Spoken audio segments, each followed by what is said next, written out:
Gráfica, como algunos saben. Nosotros inauguramos la exposición el 11 de marzo y solo estuvo en cartel una semana o menos, porque bueno, después vino la cuarentena y no pudimos hacerlo, no pudimos mostrárselas, pero bueno, ahora tenemos la oportunidad de justamente de mostrar la exposición a partir de un programa que pensó el Ministerio de Cultura, que se llama Cultura 360, que es un recorrido virtual sobre el Museo Histórico. Si todos van a la página web del museo, van a poder ahí encontrar una ventana que dice Tour Virtual y van a poder recorrer el museo y ver la exposición. Nosotros vamos a leer esta exposición gracias a Silvia Dolinco, que nos acompaña y que va a coordinar justamente esta actividad que va a durar hasta el 11 de marzo. De esta exposición, que en realidad nació a partir de una donación muy generosa de Elvira Ferracini, que nos dona parte de una documentación que estaba en su familia y que cuando nos pusimos a investigar, ahí había grandes documentos y periódicos y publicaciones vinculados a la Guerra del Paraguay, que estaban relacionados con un familiar de ella que había escrito sobre la Guerra del Paraguay, y aparece el diario El Centinela, una gran colección del diario El Centinela, del periódico Serio Jocoso, en realidad así se llama, El Centinela, que era un periódico editado durante un momento de la guerra. Y sabiendo que Roberto Amigo, que era un investigador amigo de la casa, había investigado sobre ese tema, lo convocamos y le mostramos este material, y Roberto Amigo nos cuenta que nosotros tenemos un material que hasta ese momento era desconocido, con lo cual la riqueza de la donación era muy importante. Y a partir de ahí, con el equipo de producción y programación, empezamos a idear esta exposición, que tiene varios núcleos. Uno, obviamente, es el vinculado al Centinela. Otro es sobre la prensa satírica rosarina. En realidad también tenía que ver con las etapas de la gráfica, ¿no? El Centinela estaba vinculado a las silografías, y la segunda etapa, que era la prensa satírica rosarina, a la cual convocamos a la Alicia Mejías, que era una experta en la prensa local del siglo XIX, para que justamente nos contaran parte de la exposición de nuestras colecciones de prensa satírica, que son muy importantes también la prensa satírica rosarina.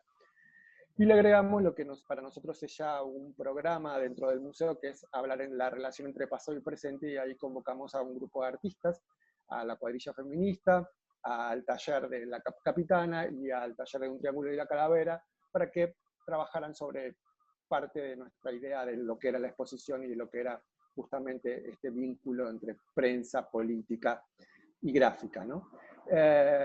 Así que es parte pequeña de lo que le voy a contar. Esto es lo que vamos a hacer. Este es el primer seminario. Silvia pensó estos núcleos y estas clases.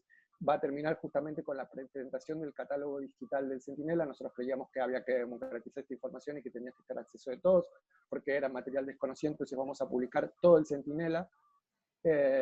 Y eso lo va a presentar Roberto Amigo el 11 de noviembre. Pero mientras tanto, Silvia va a dar esta clase.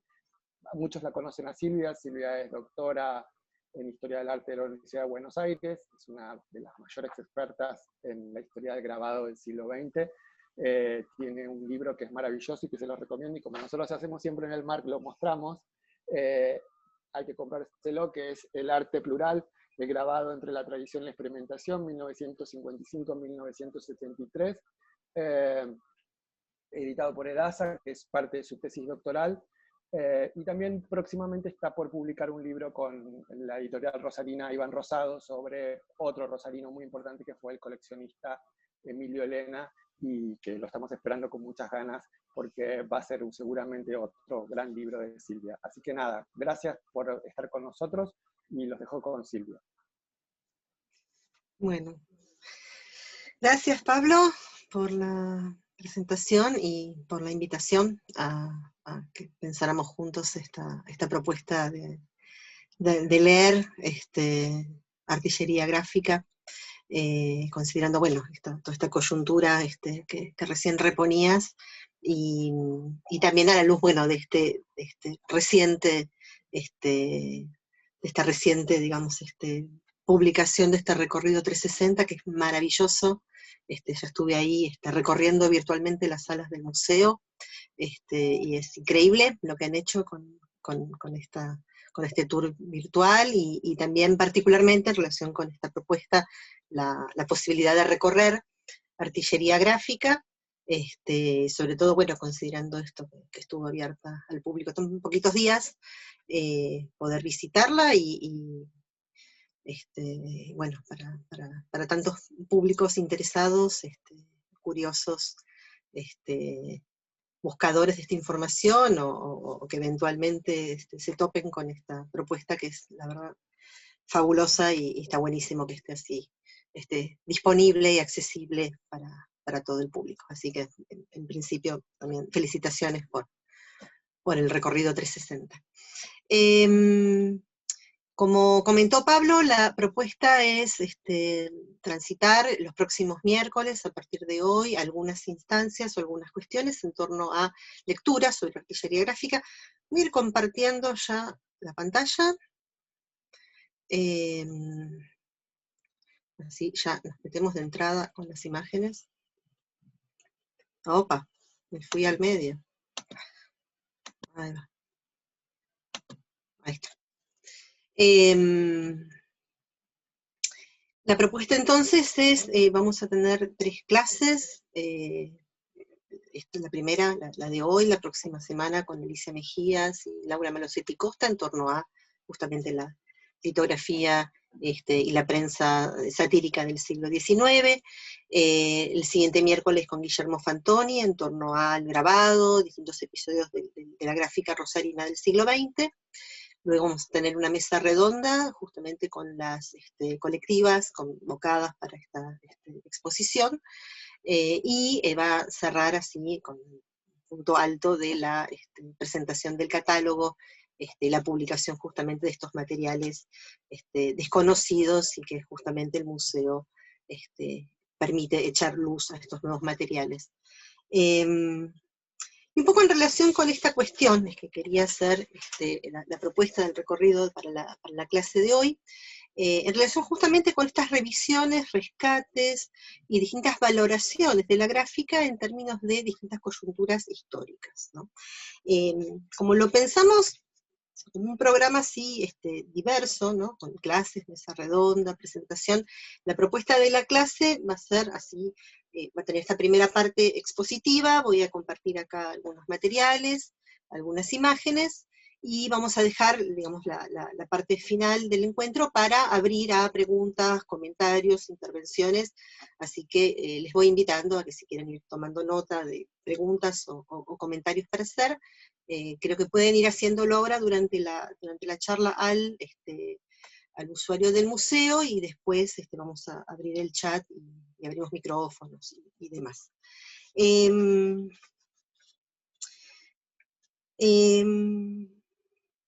La propuesta entonces era justamente, bueno, pensar a partir de esta propuesta de artillería gráfica en relación justamente con la puesta en diálogo de materiales decimonónicos, donde la imagen aparece, digamos, vehiculizada a través de la silografía, en el caso del Centinela, de la litografía, en el caso de las publicaciones satíricas de Rosario, en este diálogo con esta gráfica contemporánea, de estos colectivos contemporáneos rosarinos, pensar esta cuestión entonces de una gráfica en términos de una categoría, digamos, histórica, de cómo en distintos momentos se va cargando de sentidos o valoraciones, que tiene que ver también con los distintos, digamos, discursos, usos, sentidos de esta imagen. Me interesaba pensar esta cuestión, esta noción de artillería gráfica, tanto, digamos, en un sentido de, bueno, el uso, digamos, la definición habitual de artillería en términos de un conjunto de elementos de ataque, de combate, pero también en términos más amplios en relación con recursos de intervención, ¿no? Artillería como un conjunto de recursos. En este sentido, pensar justamente los recursos gráficos. Los recursos gráficos en un sentido ampliado, expandido, connotado, digamos, en distintos momentos en relación con distintos proyectos, partiendo claramente de esta noción de una gráfica política, en términos de una gráfica de combate, ¿no? Y probablemente allí radica uno de los tópicos más recurrentes para pensar este tipo de producción en relación con el grabado, la gráfica, como una producción muy vinculada a discursos políticos, discursos, digamos, de crítica social, de denuncia, de militancia, de activismo en un sentido amplio. Y esto claramente, digamos, es muy... es verificable, digamos, es muy evidente que hay esta línea, digamos, tan fuerte e histórica de este tipo de intervención. Digo, es evidente tanto en términos de pensar, considerar, digamos, distintas intervenciones de artistas en términos históricos y también en lo contemporáneo, en esta gráfica contemporánea en ebullición, realmente con una dinámica y una presencia muy notable, muy impactante, muy creciente, diría, que es algo bastante, digamos, notable que podríamos hablar luego, y seguramente vamos a hablar en la mesa redonda en relación con las intervenciones contemporáneas. Y también la cuestión de la, digamos, de la gráfica como un discurso, digamos, un vehículo para posicionamientos o para discusión de discursos políticos o sociales, en términos también de las lecturas desde la historiografía sostenidas en relación con esta producción, cómo aparece, digamos, como una, digamos, referencia recurrente esta cuestión de la asociación de la gráfica o el grabado con los discursos sociales o políticos.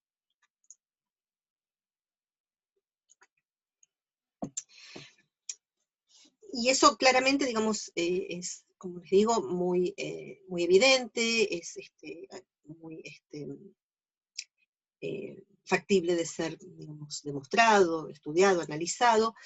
Me interesa, digamos, ampliar también o expandir, digamos, esta cuestión, esta lectura en términos también, digamos, de pensar cómo la gráfica ha sido también vehículo para difusión, o para pensar o para sostener distintos proyectos ideológicos, culturales, en un sentido, digamos, más amplio de lo que se piensa en general como la tradición de la gráfica social más canónica, ¿no? Acá en este caso vemos dos publicaciones de los años 30, 1932, la tapa de los números de la revista Metrópolis, vinculada al Teatro del Pueblo de Leonidas Barletta, donde aparece incluida una silografía de José Arato, que ya por ese momento había fallecido, pero aparece este grabado impreso del taco original, ¿no? Acá aparece grabado en madera. Si uno ve la materialidad de esta revista, puede, digamos, claramente darse cuenta de una diferencia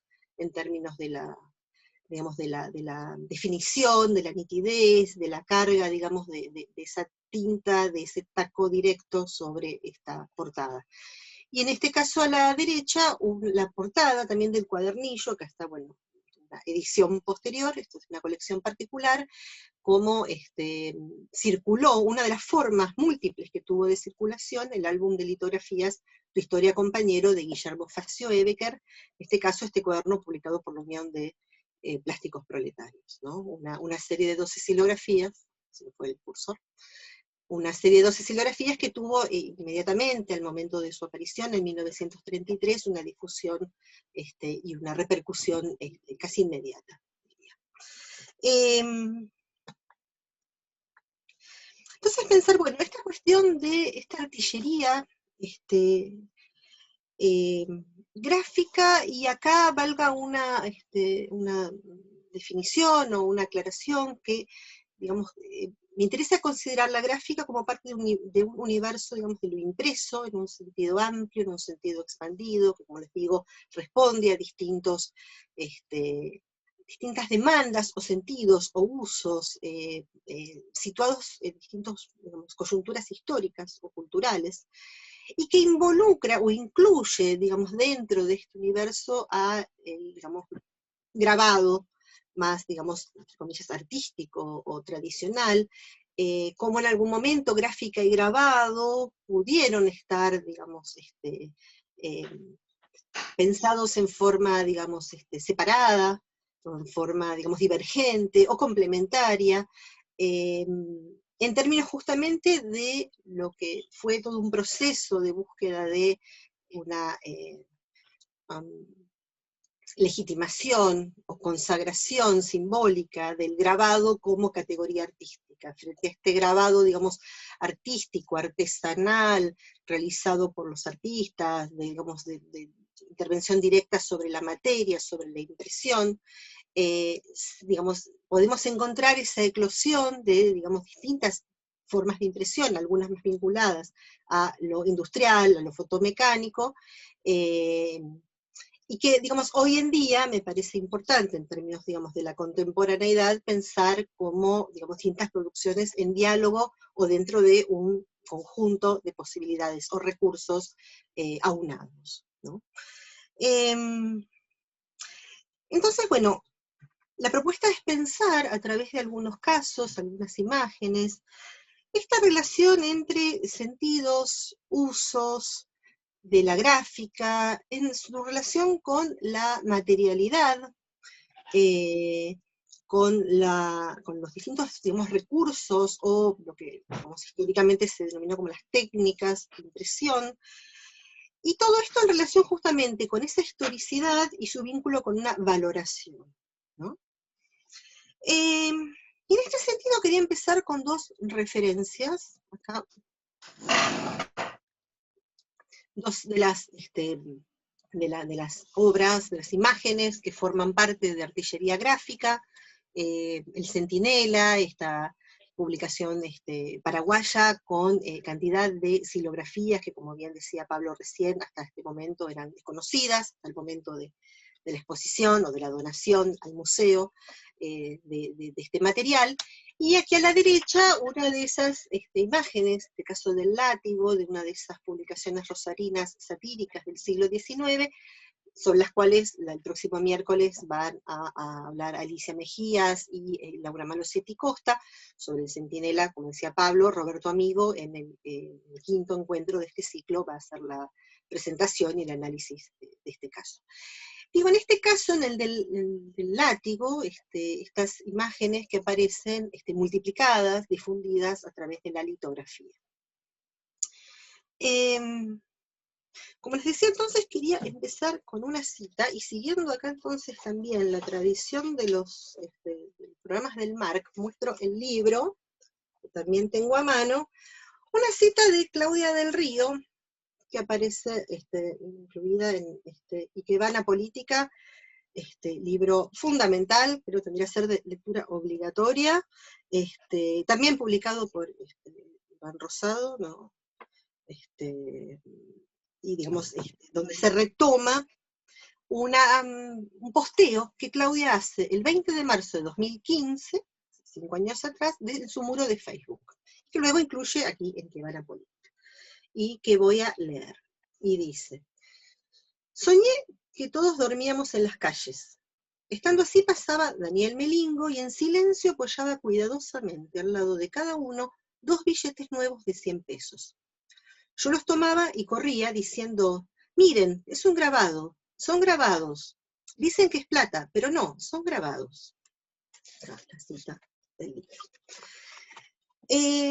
Parecía muy, digamos, interesante esta referencia, digamos, esta lectura que hace Claudia, en relación justamente con esta cuestión del valor simbólico, y el valor en un sentido, digamos, amplio, de este papel impreso, ¿no? Como un billete, que es un papel impreso, que seguramente en 2015 valía bastante más, no sé, alguien que hoy pueda hacer la cuenta de qué significaba 100 pesos o 200 pesos en 2015, digo, me hacía pensar, recordar, esta cuestión, bueno, de justamente cómo la litografía en el siglo XIX es un recurso nuevo, moderno, de impresión, una nueva tecnología de multiplicación de imágenes, que va a abarcar tanto imágenes de la prensa satírica, imágenes de artistas, o sea, obras de arte, de artistas, y también multiplicación de cantidad de impresos de distintos usos o funciones, incluyendo el bursátil, justamente, digamos, en la imprenta de Bacle, salían esas estampas de los peinetones, pero también letras de cambio, que eran, digamos, una forma de pagos, o digamos, de valor, comercial o bancario en ese momento. Es la misma litografía, es la misma tecnología. Cómo esta, digamos, carga de sentido simbólico, de valoración, de entrar o estar fuera de un canon, tiene que ver justamente con distintas, digamos, miradas, lecturas, valoraciones, y también, por supuesto, de consagraciones institucionales, ¿no? Y en ese sentido quería mencionar el otro ejemplo, el otro caso, para iniciar, que es el de las carpetas de Emilio Elena, que recién mencionaba Pablo, un trabajo que vengo haciendo hace bastante tiempo sobre estas ediciones rosarinas, que seguramente muchos de los aquí presentes conocen bien. Una serie de 50 carpetas, de 50 ejemplares cada una, de grabados originales de artistas argentinos, publicados por el matemático, editor, coleccionista rosarino Emilio Elena entre 1958 y 1967. En realidad en 1964, cuando termina, es un momento en que él ya se radica en Chile, pero en el 67 publica las dos últimas y ahí cierra la serie, con el número redondo 50 como su espíritu matemático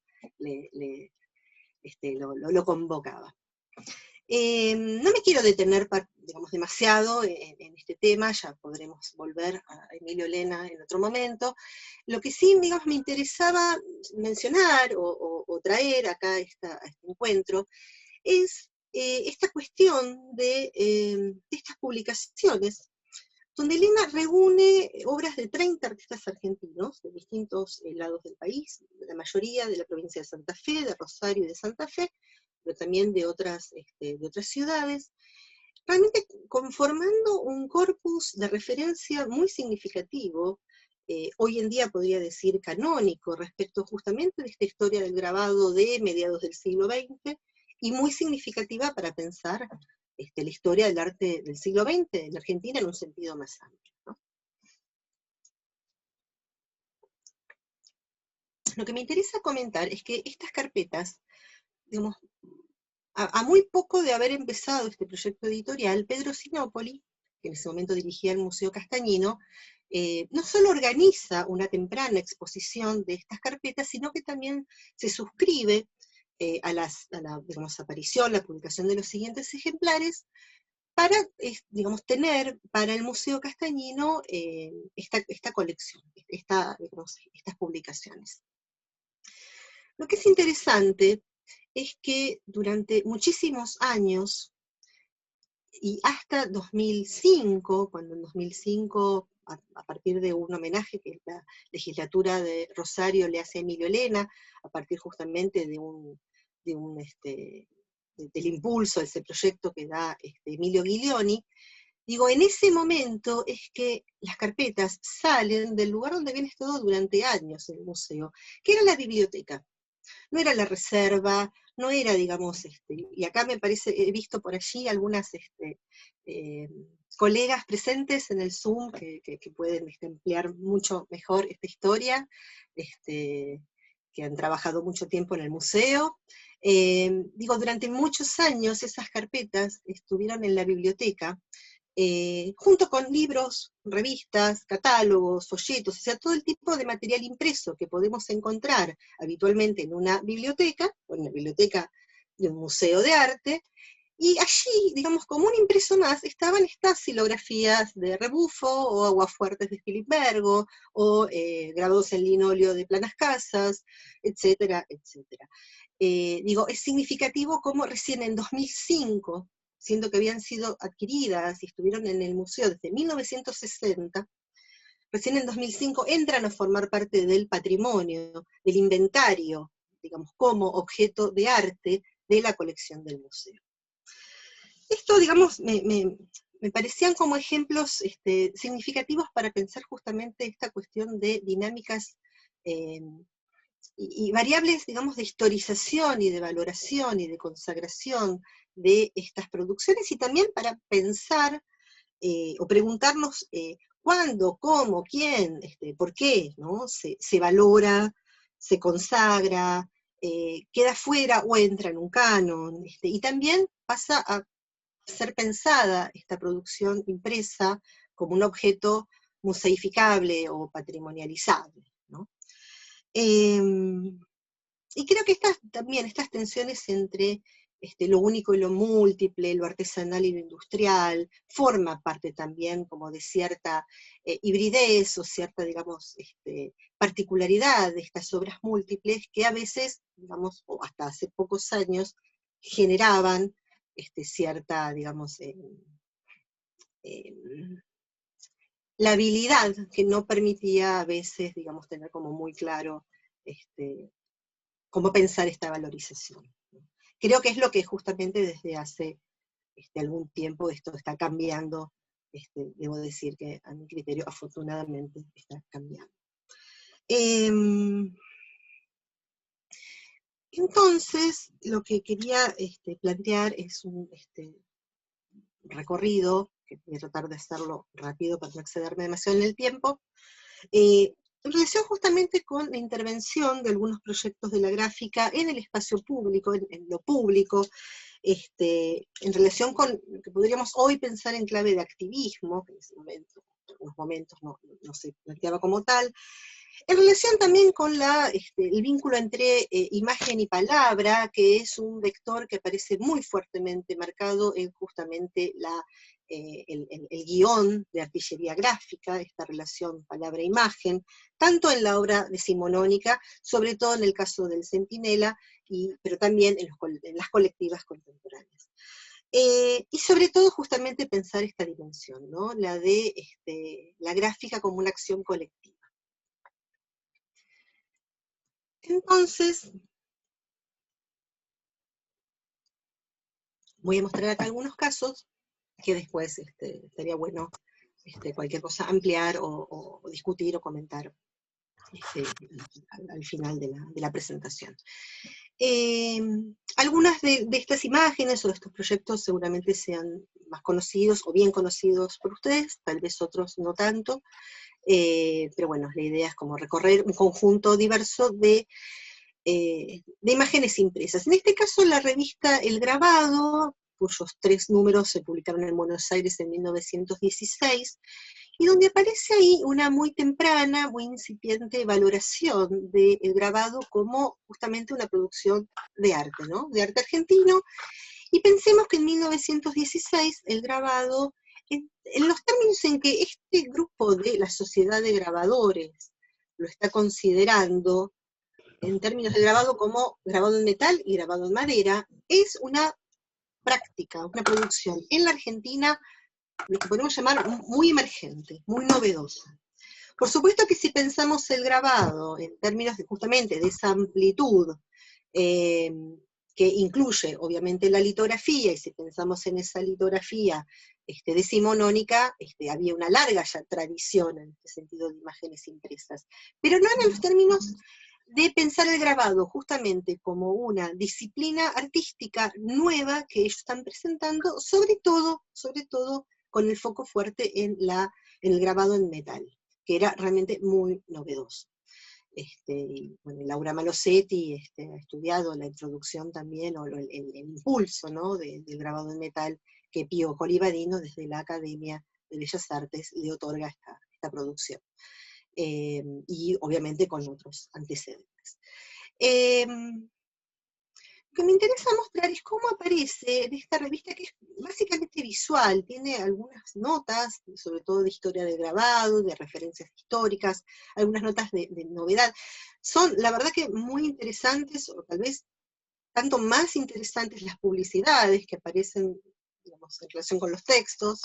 Bueno, no me voy a detener aquí en esto, pero sí, digamos, esta cuestión de la profusión de imágenes que aparecen en las páginas de los 3 números del grabado, donde conviven imágenes, digamos, de reproducción fotomecánica, en este caso la reproducción de un aguafuerte de Mario Canali, un retrato de Eduardo Sívori, junto con otro tipo, digamos, de imágenes gráficas, de silografías, en este caso impresas del taco original.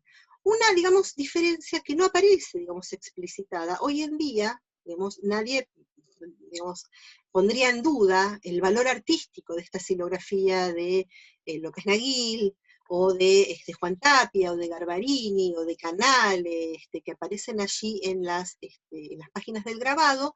Sin embargo, aquí en este momento no aparece, digamos, una diferenciación, y el foco más fuerte, en verdad, está en la difusión tal vez de este tipo, digamos, de obras, de grabados en metal, que están, digamos, impulsando y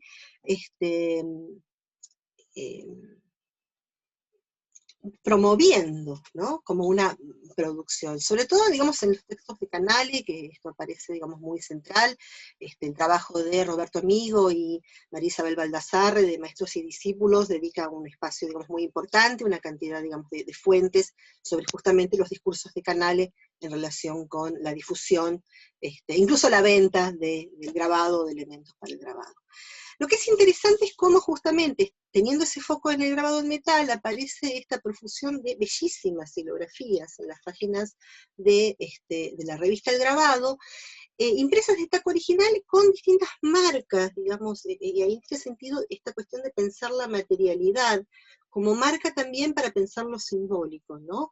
De las irregularidades de la madera, de impresión, ¿no? Que aparecen aquí algunos blancos en esta sombra de la silueta de la mujer, los bordes por ahí, un poco, digamos, estallados, ¿no? Algunas irregularidades en la impresión de la tinta, que nos da justamente como estos indicios de decir, bueno, esta diferencia cualitativa que hoy podemos plantear en términos de nuestra mirada, respecto de esta, digamos, de esta artillería gráfica de esta sociedad de grabadores que estaba bastante alejada, digamos, de la intervención política, como podemos pensar en otro tipo de gráfica, más canónica, utópica, ¿no? Pero que claramente aquí aparece justamente en relación con sostener un proyecto ideológico, o sea, o político, digamos, no en el sentido de las políticas de izquierda, ¿no? Pero sí, digamos, este proyecto civilizatorio, donde justamente la difusión del grabado y la cierta, digamos,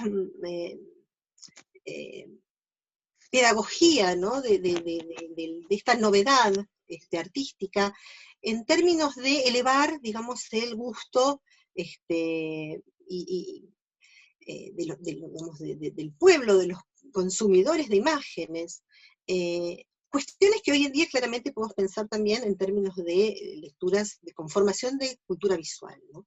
En este caso, digamos, todo un programa de, no solo, digamos, de producción, sino de exposiciones, de grabados, que esta sociedad está pensando en términos realmente, digamos, nacionales, en términos federales. Acá, claramente, digamos, el estereotipo del rancho, en el campo, ¿no? La pulpería, dando, digamos, como un marco de, bueno, de lo que no es, digamos, el arte urbano. Pero bueno, es interesante, y acá también este retrato de Sibori por Canale, en este caso impreso, taco original, una imagen que es interesante, va a aparecer reproducida años después en otros medios, por ejemplo, en La Protesta aparece la reproducción, no es ya impreso de taco original, de esta imagen. Y en este sentido, un extracto justamente de esta propuesta, de este programa, todos pueden leer, donde se plantea que el punto principal que los guiará en la obra que se han propuesto desarrollar es el relativo a las exposiciones. Estas no serán tan lujosas como los manjares que de tiempo en tiempo nos suministra la calle Florida. Serán las nuestras, menos raras y muchísimo más numerosas. La obligación contraída de llevar a feliz término la campaña regeneradora del gusto artístico en todas las esferas sociales de nuestro suelo nos impone la necesidad de organizar exposiciones cuyos intervalos lo más breve posibles mantengan latente y fomente el interés que pueda despertar nuestras muestras de arte. Como cantidad deben ser numerosos. No nos vamos a limitar al grupo selecto que constituye las ciudades o capitales. No, lo mismo que en los grandes centros, iremos a los pueblos de campaña más perdidos, los más ajenos a la causa de la civilización y del progreso. Son estos los lugares más apropiados e interesantes para hacer reaccionar el gusto pervertido por los almanaques de cromolitografías de vistosos colores que, por los chillones y desarmónicos, están en perfecto desacuerdo con la naturaleza. Aquí hay, digamos, todo un programa muy cargado, digamos, ideológicamente. Me interesaba, y esto ha sido, digamos, muy estudiado, digamos, muy en relación también con el programa de la generación del 80 incluso, ¿no? Pero sobre todo me interesaba en este caso, en este contexto, hacer foco justamente en esa tensión entre el grabado como un arma cultural, como un objeto artístico, frente justamente, ellos hablan de las cromolitografías, podemos pensar en ese momento, digamos, de eclosión de una industria de la impresión, o digamos del inicio, digamos, de cierta sofisticación en los recursos de impresión, que están pensados en términos justamente muy masivos, industriales, y que este grupo de artistas está pensando en términos, bueno, de esta perversión del gusto, ¿no? Esto entonces, digamos, como un primer momento que me interesaba señalar respecto de, bueno, estas lecturas en términos de, bueno, de pensar el grabado como un vehículo de una, digamos, batalla cultural. Acá quería saltar a un momento bastante posterior, 1942, donde podemos pensar aquí más en términos ya de un momento de consagración de un canon del grabado. En este sentido, esta exposición organizada por Alfredo González Garaño, junto a Hilarión Hernández García, Hilarión, ayúdame Pablo, me bloqueé. Hilarión Hernández Larguía. Hernández Larguía, ahí está. Hilarión Hernández Larguía, en el Museo Castañino, pero básicamente, digamos, o sea, Hilarión es el anfitrión institucional, pero el que realmente mueve cantidades de redes es Alfredo González Garaño, sobre todo en relación con, digamos, en su posición, tanto en vínculo con Amigos del Arte, como también de la Sociedad de Grabadores, para hacer esta gran exposición de historia del grabado en la Argentina en el Museo Castañino, que realmente hasta el día de hoy yo creo que sigue siendo una referencia y un registro, un relevamiento de cantidad de obras realmente apabullan, ¿no? Y en este sentido, digo, me parece que es significativo pensar como un momento realmente de consagración institucional, donde ya en el Salón Nacional o en los salones de distintas ciudades o provincias hay presencia de grabado, ya había habido algunas exposiciones más retrospectivas o panorámicas de grabado, pero realmente esta exposición en Castañino es realmente apabullante. Lo que me interesaba era mostrar cómo justamente en esos momentos en que Hilarión Hernández Larguía, Alfredo González Garaño están haciendo esta, digamos, movida realmente muy intensa en relación con justamente nuclear, convocar, poder presentar cantidad de artistas históricos y contemporáneos del grabado, en el mismo museo se está, digamos, desplegando casi como programa institucional la circulación del Museo de Reproducciones Gráficas, que eran láminas, digamos, con distintas, digamos, justamente reproducciones de artistas también digamos, de historia del arte moderno occidental en un sentido muy amplio,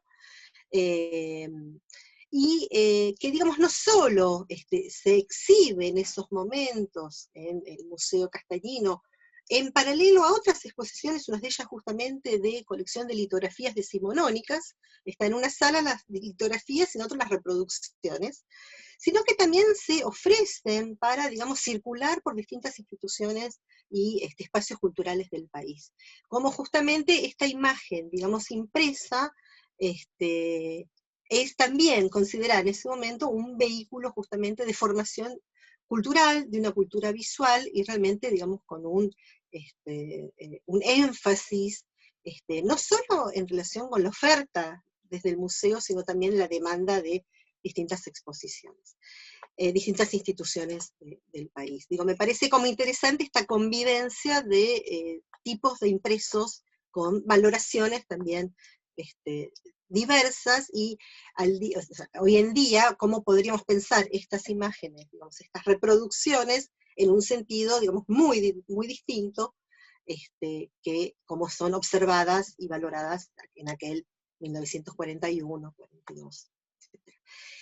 Y en este sentido quería mostrar también, justamente en la inauguración, algunos registros. Estas son fotografías del archivo del Museo Castañino, Y cómo, digamos, son exhibidas justamente algunas de estos son algunos registros. En este caso, fíjense, litografías de Guillermo Facioeve, que en este caso esto es de la serie de las madres. Acá podemos intuir, adivinar a través de estas siluetas, Calle Corrientes, una de las más célebres obras de Facioebecker. Y acá también ver, por ejemplo, la exhibición, esto es una obra de Adolfo Belloc. Acá fíjense, bueno, ahí me confirmaban, me confirmaba Pablo, aquí un joven Leonidas Gambartes. Creo que una de estas es una de las Cosettini, ustedes podrán ubicarla mejor que yo. Y lo que me interesaba era aquí mostrar este dato de la exposición, digamos, como objeto de, digamos, como grabado, como obra de algunas de estas aguafuertes que Spilimbergo hace para ilustrar a Oliverio Girondo en Interlunio, y que al año siguiente, en el mismo museo, cuando se haga un salón sobre el libro ilustrado, van a aparecer en vitrinas, en el libro, reproducidas, o sea, esas también tensiones o divergencias entre el original y la reproducción. La misma imagen, distintos sentidos.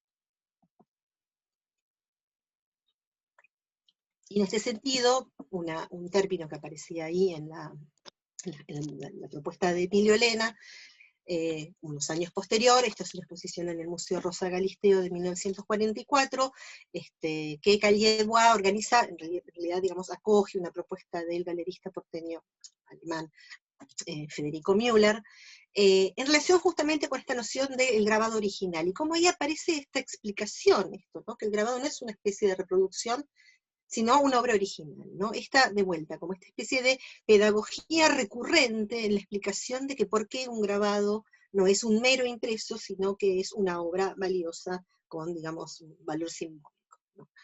En estos mismos momentos, también en relación con, querría hacer el foco en esta cuestión del original, y en relación con justamente el espacio del libro, la publicación, este libro de 1943, de 65 grados en madera, impresos con tacos originales, ¿no?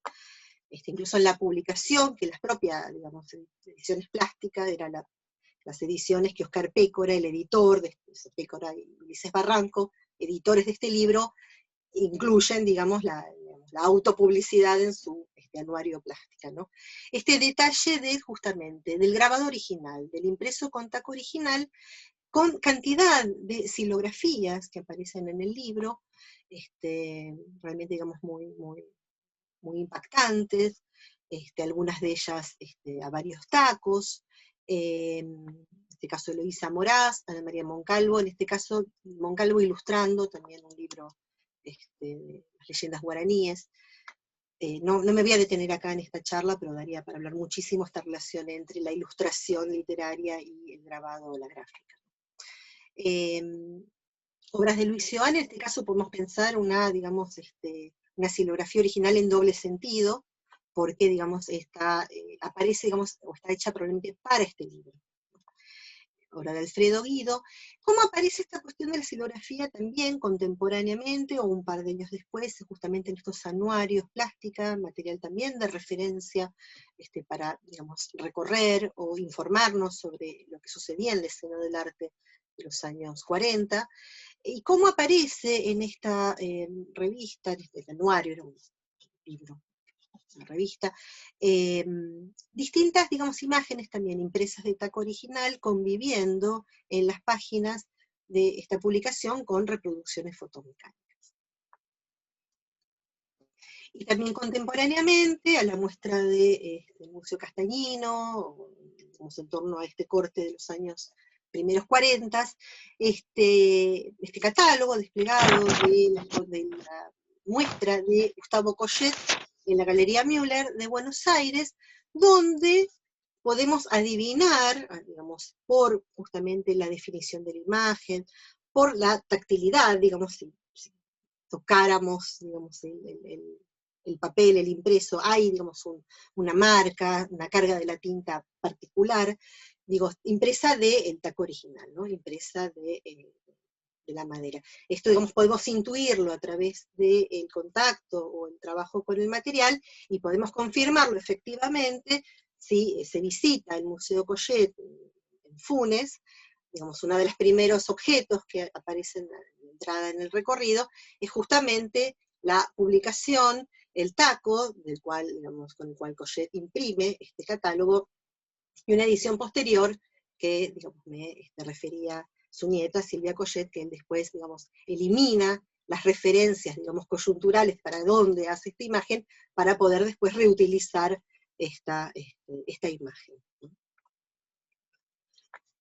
Y en relación entonces también con los usos de la silografía, quería mencionar acá también otra producción sobre la que he hablado por otras veces, en otras ocasiones, 32 refranes criollos del Vicioane, publicado por Eudeva en 1965, muchos años después. Vicioane tenía una obra gráfica desde hace muchas décadas atrás, como vimos recién. En este caso lo que me interesa, siempre digamos, me impacta mucho cuando pienso en este caso, es cómo en esta publicación de Eudeva, en la serie Arte para Todos, donde ustedes seguramente recordarán el primer, digamos, la primera publicación, que es el Martín Fierro, ilustrado por Castañino, que seguramente en muchas bibliotecas personales deba estar allí esa edición. Digo, en este caso, esta publicación de este libro, con una tirada en la primera edición de más de 10.000 ejemplares, todas las páginas, todas las imágenes, como vemos acá una de ellas, están impresas también del taco original, de la madera, digamos, trabajada, producida por Seoane. Como justamente esta posibilidad de multiplicación y de difusión muy amplia de la silografía encuentra en este caso, digamos, uno de los ejemplos realmente muy significativos del criterio.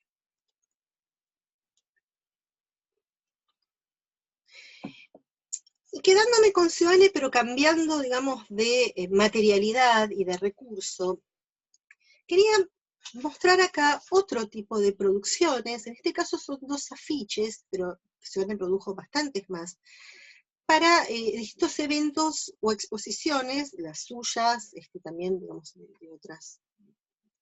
otros artistas, para la Galería Bonino, digamos, galería, digamos, central en el proceso, digamos, de difusión del arte moderno en la Argentina, en los años 50, 60, 70, y, digamos, galería en la cual Seoane era artista permanente, ¿no?, del staff de Bonino.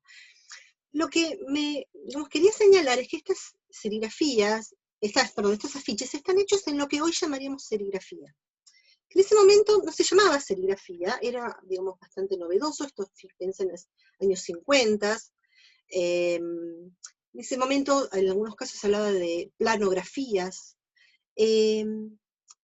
Claramente, digamos, acá es un artista concibiendo una imagen para ser multiplicada con una técnica particular para un evento particular, pero, digamos, empleando una forma de impresión bastante híbrida en ese momento, sin la connotación que más recientemente todos podemos pensar en relación, bueno, con una serigrafía como un producto de un artista, en este caso un grupo de artistas, digamos, con una connotación y una, digamos, valoración simbólica, digamos, indiscutible, ¿no? Este momento en el que Seoane, años 50, se está explorando con esta forma de impresión, realmente va a ser muy pionera, ¿no? Estas exploraciones que él hace, recién mostraba algunos afiches de la colección del Centro de Estudios Espigas, Fundación Espigas de la UNSAM. En este caso, 2 de las imágenes de la carpeta Campesinos, que justamente Seoane va a ser ilustrando poemas de Rafael Alberti para la Galería Bonino. Y lo que es interesante es digamos, esta hibridez, ¿no? Es una publicación, podríamos hablar de cantidad de otros ejemplos de carpetas, no me va a alcanzar ahora el tiempo, me interesaba esta por lo, digamos, muy temprano, muy pionero de esta exploración, y además con también esa referencia de la numeración, en este caso, y la firma, digamos, dando un anclaje diferencial respecto de lo que podía ser cualquier otro tipo de, digamos, publicación contemporánea. ¿no? Si bien Seoane trabaja muy fuertemente en la industria, digamos, editorial, como diseñador, como editor, en este caso, bueno, justamente estas impresiones, acá habla de estampas planografiadas, perdón, que hoy claramente podemos pensar dentro de ese universo, digamos, de esa serigrafía bastante inicial, ¿no? Y unos cuantos años después, fíjense que hace un rato mostraba Historia Compañero de Facio Ebecker, estas litografías de 1933. En 1970, Daniel Zelaya, que estaba, digamos, iniciando junto con otros artistas, el grupo Gravas, pero Zelaya ya venía con una producción silográfica en los años 60, como en el 70 empieza a explorar la serigrafía también, en la cual el grupo Gravas va a ser realmente muy destacado, un referente latinoamericano, y sobre todo a partir del impulso que Marta Traba otorga a esta agrupación. Lo que me interesaba es que con esta serie, Zelaya eh, digamos, va a participa en esos años del premio homenaje Facio de Becker que organizaba la Academia Nacional de Bellas Artes para grabadores contemporáneos, y él presenta una carta justificando, explicando, digamos, de qué se trata la serigrafía y pidiendo permiso, si es posible, que participe con esta nueva técnica de impresión. Cuestión que, digamos, que le dan permiso, pero él no se anima o decide finalmente participar con otro tipo de obra, no participa con serigrafía. Pero me parecía interesante, digamos, como esta vuelta de tuerca de Zelaya invocando a ese antiguo grabador social para también, digamos, denunciar toda esta serie de los identikits y la persecución y la censura en el marco de la dictadura de Onganía Lanuza. Y en esos años, antes, no me voy a detener particularmente en este caso, pero sí que no quería dejar de mencionar digamos, y volviendo a la cuestión de las posibilidades de circulación ampliada de la silografía, el proyecto del Museo de la Silografía de La Plata, que Edgardo Antonio Vigo va a sostener durante muchas décadas, seguramente su proyecto más sostenido en el tiempo, en el marco de una obra muy vasta y múltiple. En este caso aquí, esta es una obra de Vigo, esta es una obra de Hilda Paz, y cómo justamente Vigo está pensando en estas, digamos, distintas variables en torno a la silografía, que él piensa o denomina como un arte tocable, ¿no? Él habla en general de un arte tocable, pero me interesa pensarlo en relación justamente con este tipo de práctica, y también de la discusión en relación con la institución museo, que en esos años se da fuertemente, y que él, digamos, va a estar jugando entre digamos, dentro y fuera del museo, digamos, lo que es el Museo de la Silografía es esta caja valija, ¿no? Con clara, digamos, referencia duchampiana, pero a la vez con ese anclaje de esa tradición gráfica centenaria, la más histórica de las técnicas que él va a estar, digamos, eh, llevando y desplegando en diferentes espacios, digamos, no convencionales, no institucionales, sino más bien, digamos, sociales, comunitarios, etc. En esos mismos momentos en que Vigo está iniciando el proyecto del Museo de la Silografía, está iniciando sus señalamientos con este primer momento de manojo de semáforos, es absolutamente contemporáneo del muy, muy reconocido caso de Tucumán Arde, sobre el que, digamos, quería mencionar, digamos, rápidamente. Todos conocen bien de qué se trata esta propuesta del año 68, y cómo aparece allí. En ese caso quería plantear la cuestión de la materialidad gráfica como vehículo justamente para esa intervención, para esa denuncia, en este caso también con una serie, digamos, de afiches,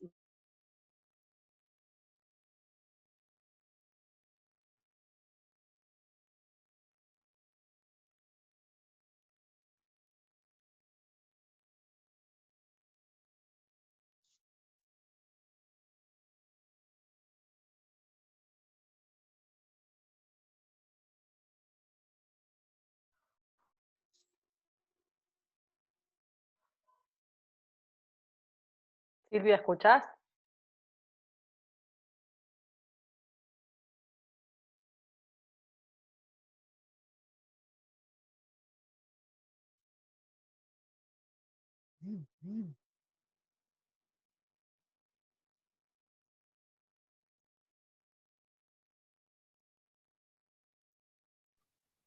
Hola a todos y a todas. Hoy Silvia tuvo algunos problemas con su conexión, así que los invitamos a esperar un ratito, que seguramente se va a estar conectando de nuevo.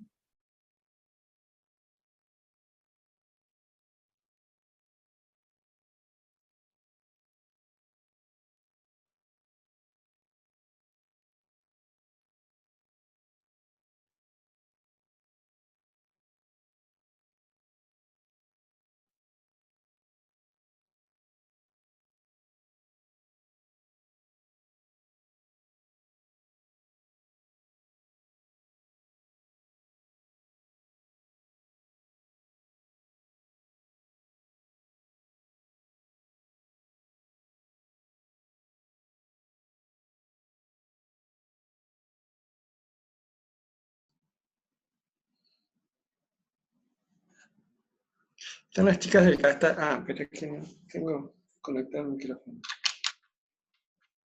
Ahí está Silvia, ahí volvió Silvia.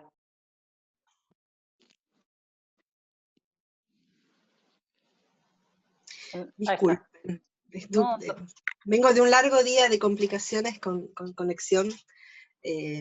No sé hasta dónde estuve hablando y se cortó. Hasta Tucumán arde. Ah, ok. No fue tan grave. Vuelvo a compartir.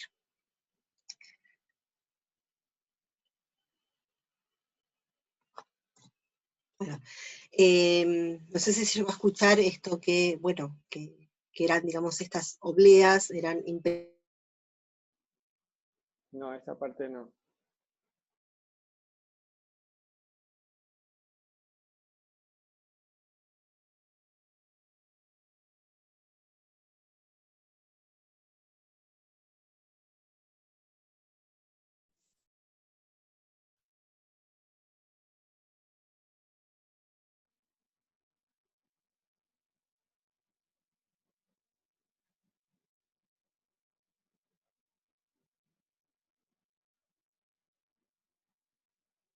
bueno, se volvió a cortar, ahora vamos a intentar conectar de nuevo con Silvia.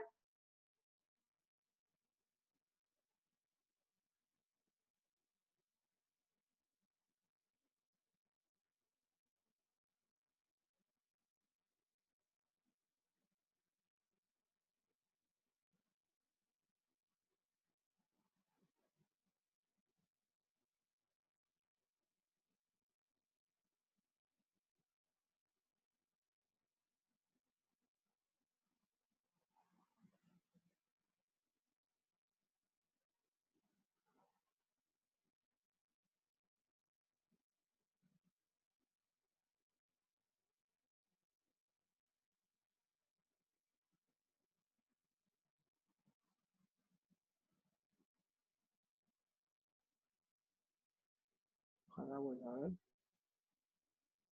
Muchas gracias por los mensajitos que están poniendo, que esperan.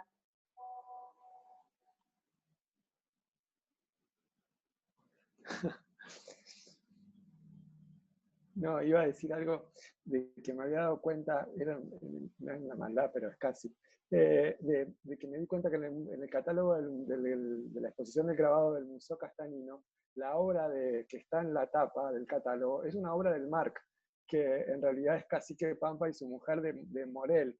Que en realidad capaz que es probable que, es muy interesante, ahora me intriga, pero es probable que esa obra haya sido de los González Garaño y que después el Marc la haya comprado para el Museo Histórico, o a lo mejor también era del Museo Castellino, no sé si, bueno, está Ana Swifet y María de la Paz que pueden decir si esa obra es del Museo Castellino o no, pero seguro que nosotros la tenemos. De hecho nosotros tuvimos un problema el año pasado para el cumpleaños del museo, porque un señor le sacó una foto a la obra esa y Cacique Pampa, creo que Cacique Pampa y su mujer está escrito con S y mujer con G en vez de con J.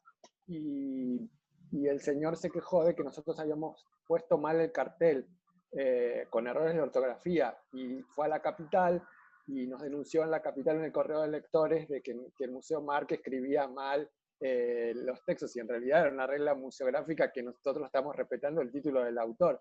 Pues se armó todo un lío con eso, pero bueno, nada, era la ignorancia de la capital y la ignorancia del señor de que no sabía museos, que en realidad lo hizo de forma anónima, ¿no? Pero era la tapa justamente de nuestra obra que aparece en el libro del Museo Castanino. Así que llegó Silvia y los dejo con Silvia. A ver si, bueno, veníamos bien, ahora ya se ve que, a ver. Igual ya estamos, ahí estamos. Lo que comentaba es que, así como, digamos, Ciobar está haciendo estarcidos, que hoy podríamos llamar stencil, digamos, con un antecedente del stencil, podemos pensar también estas intervenciones, estas obleas como, bueno, stickers contemporáneos, ¿no?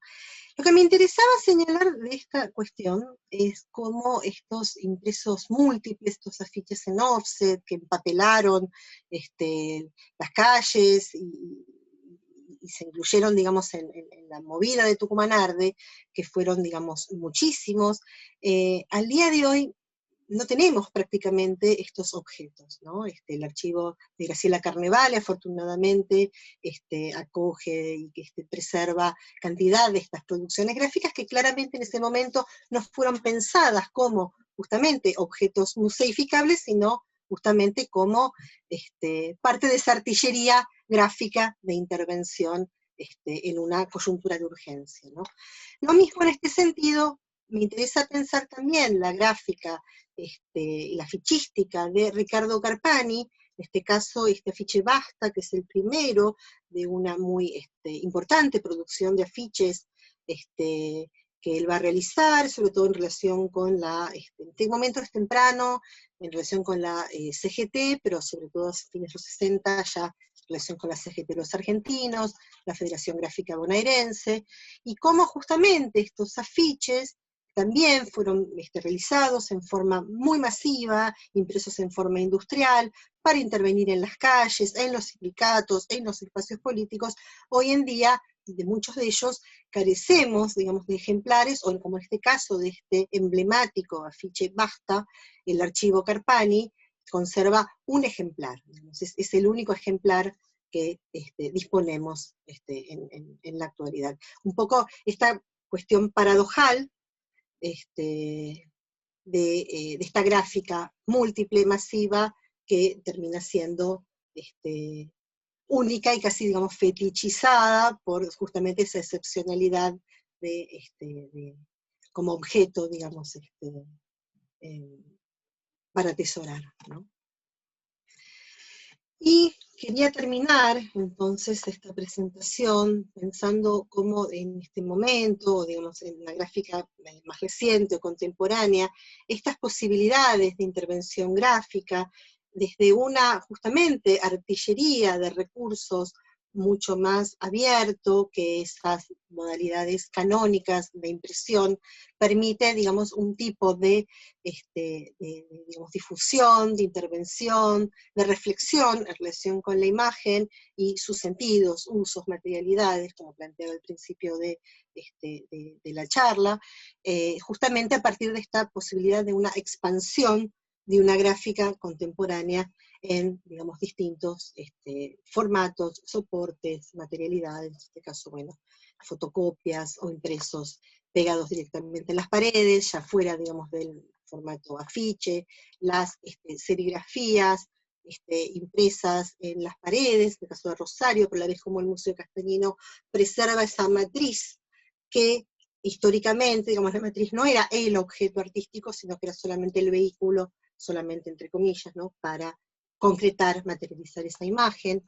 La cuestión de los afiches, o las intervenciones de los carteles de la memoria, del grupo Arte Callejero, entre muchas otras justamente modalidades de intervención colectivo. Las sellos, antes mencionaba a Edgardo Antonio Vigo en relación con el Museo de la Silografía, y decía en relación con una obra muy vasta, términos mayoritariamente, digamos, reflexivos respecto de las posibilidades del impreso y de la gráfica, con esa, digamos, centralidad muy grande, la xilografía que le da Vigo, pero también paralelamente está explorando otras formas de intervención, como el caso del sello, todo el proyecto de sellado a mano que sostiene Vigo, y cómo contemporáneamente en la obra, por ejemplo, de Hugo Vidal, o de Oficina de Estampas, un dúo de artistas porteñas, que también trabaja justamente con la noción del archivo de imágenes y de los sellos, o más recientemente del colectivo tucumano La Lola Mora, sellando las artistas y las performances, sus manos con el sello, digamos, del grupo, o volviendo acá entonces a artillería gráfica, las distintas, muy diversas intervenciones de cuadrilla feminista, con quienes vamos a estar hablando dentro de un par de miércoles, o de Capitana, con quienes también vamos a estar hablando dentro de un par de miércoles, o de Triángulo y una Calavera, en este caso, bueno, esta conjunción que la curaduría de Pablo en el museo propuso para poner en relación justamente estos colectivos contemporáneos con esa gráfica decimonónica, xilografías, litografías, serigrafías, impresos, dentro y fuera del museo, pensando desde el museo también cómo pensar las intervenciones expandidas. Así que aquí termina mi PowerPoint, dejo de compartir, espero que no se vuelva a cortar la conexión, y me gustaría ahora entonces, así abrir ahora al chat, o a las preguntas y comentarios. Creo que Pablo ahí tiene una pregunta. Yo tengo una, Pablo, vos. No, yo te estaba aplaudiendo en realidad. Estabas aplaudiéndote y felicitándote. Siempre para mí es un enorme placer escucharte, y más cuando hablas de Rosario. Está buenísimo de Santa Fe, y agradecerte siempre por tu generosidad en el conocimiento. Así que bueno, nada, estamos abiertos a la pregunta. Yo ya hice mi intervención con respecto al catálogo que me asombró del Museo Castellino, pero estamos abiertos a las preguntas. Lo del catálogo, o sea, si intervinieron antes con preguntas, yo no lo podía ver, así que si quieren reponerlo, está bueno. No, acá hay una pregunta de Renata Sagredo, que pregunta cómo diferenciar en el estudio de esos documentos la impresión calcográfica de los clichés de imprenta. A veces es muy difícil. Yo lo que suelo hacer es consultar con otros expertos. O sea, cuando tengo dudas, y normalmente, digamos, un informante al que recurro para la consulta es Lorenzo Amengual, gran conocedor de las técnicas de impresión. Entonces, bueno, a veces me es más fácil, digamos, justamente por la tactilidad, la presión, o sea, si hay una imagen que es como... Pasa que a veces se puede tocar el objeto y a veces no. Entonces, bueno, también a veces es un poco el ojo, la carga de la tinta, el relieve, si tiene, digamos, mayor presión, los bordes, a veces la línea por ahí, no sé, que revienta, digamos, sale tinta, o digamos, ver un poco como las marcas, o lo que podríamos pensar como como dices, el paratexto de la impresión, ¿no? A veces está más fácil, a veces es más difícil, y a veces nos quedamos con la duda. Con Lolo hemos tenido, digamos, le he consultado y él mismo me ha dicho, no, la verdad que no sé. O a veces yo iba con alguna pregunta y él por ahí no, o sea, argumentándole, me confirmaba digamos, la duda que yo tenía, y a veces no, digamos, es un gran conocedor, y la verdad que es siempre una referencia, y además un placer escucharlo y consultarle. Pero a veces es más claro y a veces no hay una receta. Por las dudas aclaro que pueden abrir sus micrófonos si quieren preguntar. Norberto, estás haciendo un comentario muy largo, si querés explicarlo. Pero, a ver. Acá, Renata pregunta. Ahí está. No, está bien. No, solo agradecer. Sí, Bien, gracias, perfecto. me sirve mucho. Bárbaro.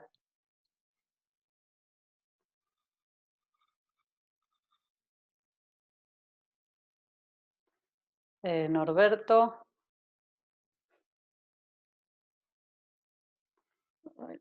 No te encuentro, Norberto. Pero si abren el micrófono y hablan, Sí, pueden la abrirlo. imagen va a aparecer, pueden hablar y se escucha. Uh-huh.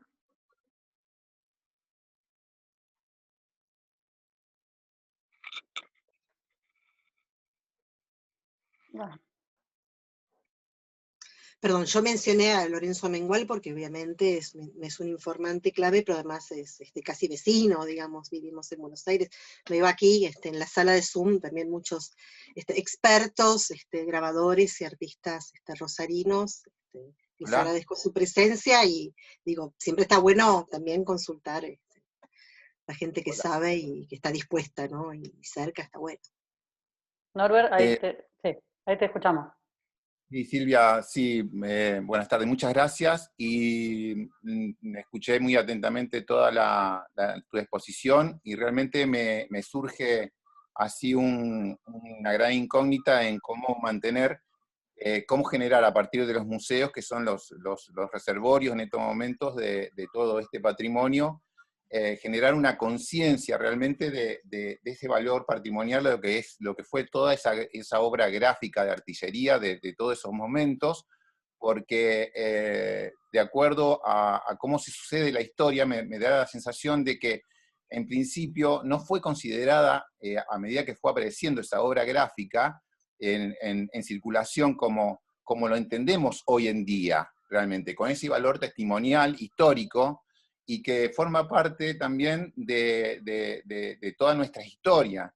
Entonces, me doy cuenta yo, porque tengo clientes, yo tengo un taller de marcos para cuadros, y tengo clientes donde no se toma conciencia realmente de los valores de esas obras, de lo que son los grabados, y más todavía también pensando en la parte de la preservación mismo, porque esas obras gráficas no fueron pensadas también para que perduren en el tiempo de acuerdo al tipo de soporte. Entonces, considero yo, es decir, en ese punto, que los museos tendrían que tener políticas realmente de significación de ese tipo de obras gráficas o acciones, o no sé, me imagino en este momento así como generar más muestras, o hablar sobre esas muestras o sobre esos elementos que puede incluso todavía seguir circulando en lugares, digamos, de usuarios, de particulares, como para que se vuelva a reforzar esas historias o esos pasados, ¿me entendés?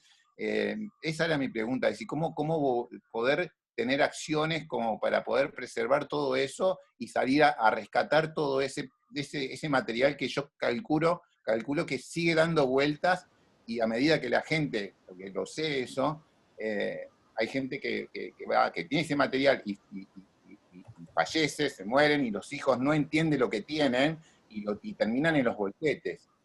Gracias. Pero el ejemplo lo tenés acá mismo, o sea, estamos hablando de artillería gráfica, y justamente que es una propuesta de una exposición maravillosa, que justamente, como pudo estar abierta al público muy poquito tiempo, y ahora podemos recorrer y aprender en este recorrido de 360 virtual que se acaba de presentar, y generando este tipo de encuentros para intercambiar, pensar, mostrar. Justamente es una muestra, creo, que responde a tu pregunta, es este rescate de un conjunto gráfico que estaba desconocido, que aún los expertos más expertos en el tema, como Roberto Amigo, digamos, nunca habían podido ver, que en los, digamos, reservorios en Paraguay más expertos, digamos, no estaba este material, y justamente, creo que es justamente el trabajo, o sea, digo, y no es ex nihilo, no es que de golpe, digamos, colección va al museo porque más el museo viene sosteniendo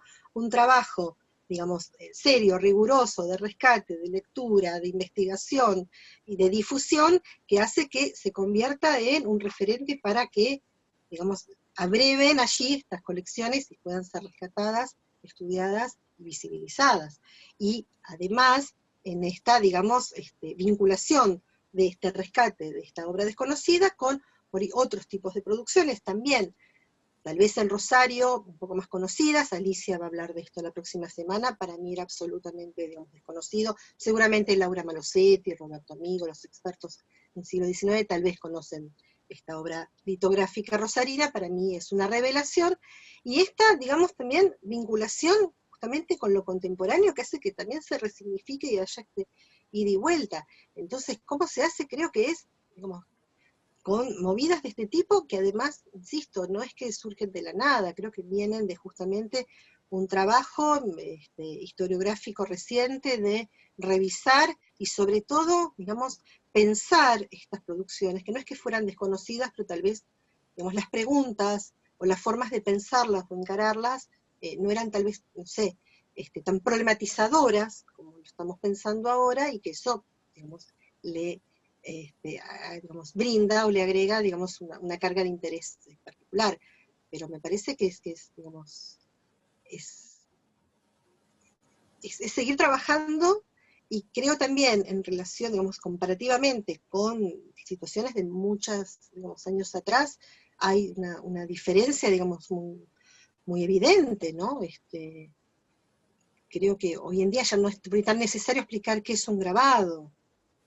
Hace, no sé, décadas atrás tal vez sí, los mismos grabadores, el mismo Pécora, digamos, tenía campañas para explicar que el grabado era una obra de arte. Hoy en día creo que, bueno, que son otro tipo de preguntas, pero bueno, sigue trabajando, ¿no? Gracias, Silvia, y bueno, también gracias al museo por esta nueva gestión y bueno, esta presentación y puesta en valor de la política. Gracias. Gracias, Norberto. Marta Salinas, que habías escrito, ¿querés preguntar? Sí, hola Silvia, Hola, ¿qué Marta. tal? Hola a todos. ¿Cómo Sí, andás? en realidad justo también casi hace lo que acabas de decir, por ahí responde la pregunta, digamos, porque eh, pareciera que el grabado, si bien ya no tiene que explicar tanto porque es una disciplina artística, pero siempre, a veces pasa que cuando aparece una técnica nueva, porque hay como porque, no sé, la tecnología nos permite otro tipo de recursos, posibilidades, herramientas, a veces también es como esa nueva técnica tiene por qué justificar que es grabado, porque es arte impreso, como que sigue estando, si no es una de las técnicas tradicionales, también a veces le cuesta, digamos. Después ya se naturaliza, pero al principio también, hasta dentro de la misma disciplina, digamos, los grabadores, digamos, desde los grabadores tradicionales, los salones de grabado, que los salones de grabado dicen, son estas técnicas, las otras están consideradas experimentales, aunque ya llevan años, digamos. ¿Cuándo la serigrafía va a dejar de ser experimental, digamos? Eso, no más que Me una parece pregunta. que es un poco lo que planteaste vos, creo que la clave es relación con qué circuito, con qué, digamos, interlocutores que hay que explicar, no hay que justificar o no hay que pensarlo. Digo, para mí, digamos, acá hice como este recorrido para pensar esta cuestión respecto de la pregunta por la valoración patrimonial, ¿no? Pero explicar por la técnica en sí, o sea, que fue creo que un caballito de batalla del grabado histórico, de explicar el grabado por la técnica, y nada más que por la técnica fue una trampa complicada, ¿no? Sí, seguramente para un salón más tradicional hay que explicarlo, para, digamos, otro tipo, digamos, de espacio, no, porque no importa, digamos, porque el tema es esto, o sea, ¿por qué el Centinela usa silografía? Porque era bueno, esto lo va a explicar Roberto Amigo mucho mejor, pero es la modalidad que tenían, la tecnología que había. ¿Por qué la litografía? O sea, ¿por qué, digamos, la silografía se vinculaba con el texto, la litografía iba aparte? ¿Qué sentido tiene eso? ¿Por qué el sello en el brazo o el sello en el papel? Digo, porque tiene que ver con programas, con proyectos, con discursos. Entonces, no sé, cuando en los 80 Juan Carlos Romero y Coco Bedoya están haciendo una movida en relación con el arte con fotocopias, sí, evidentemente, digamos, hay una necesidad de explicación y también una provocación y digamos, una falta también, digamos,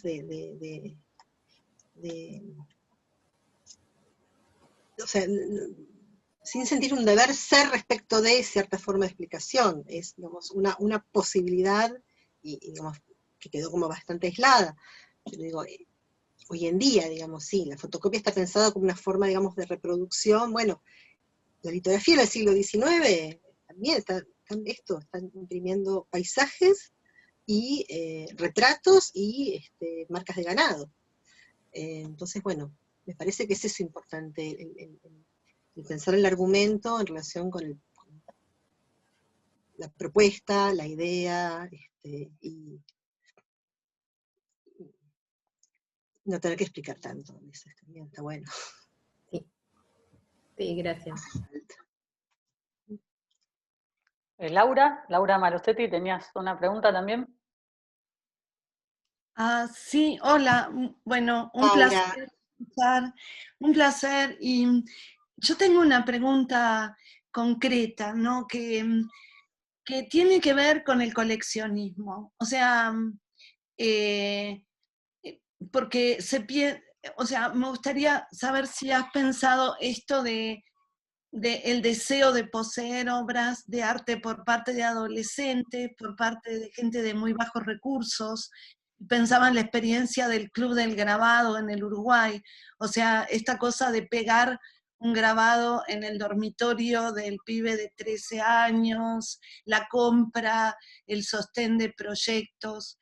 Hoy yo sé que está la fábrica de estampas y que hay como artistas que están promoviendo esta situación, pero quería saber si hay una historia de esto en la Argentina, por fuera de estos grandes coleccionistas como Emilio Elena o Pécora.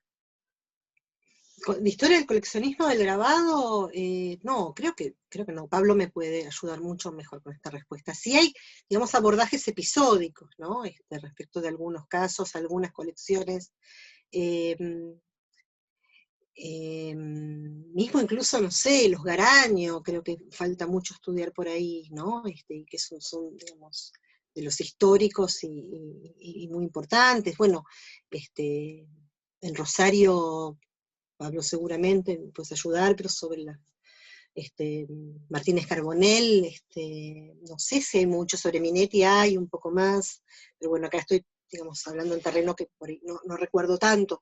Me parece que también, así como hablaba, digamos, de los distintos momentos de historización o estas derivas históricas, también creo que respecto de la figura del coleccionismo de este tipo de producciones habría que ver esos matices, ¿no?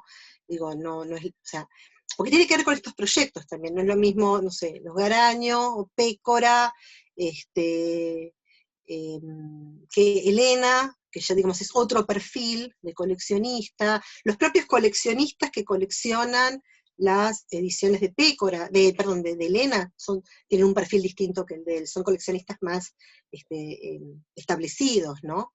O esto, no sé, o Little, por ejemplo.